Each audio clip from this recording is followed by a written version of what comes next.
மாணவர்கள் வந்து ஜென்ரேஷன் எனக்கு தெரிஞ்சது வந்து நான் உங்களுக்கு சொல்றேன்.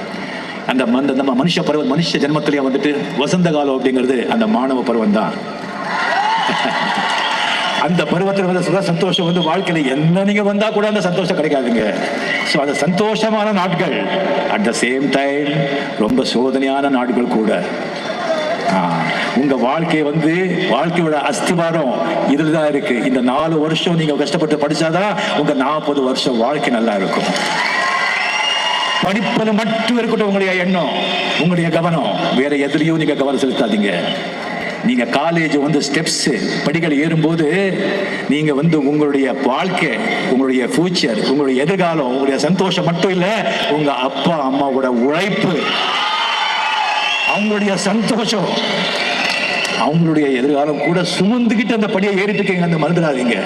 எக்காரணத்தை கொண்டு படிப்பு தான், அதுல தான் கவனத்தை செலுத்துங்க. அரசியல் பத்தி தெரிஞ்சுக்கங்க, புரிஞ்சுக்கங்க. ஆனா அரசியல்ல படிக்கும் போது முழுசா ஈடுபடாதீங்க. ஓட்டு போட்டீங்களா பாருங்க, பாத்துங்க, அவ்வளவுதான். படிப்பு தான் முக்கியம்.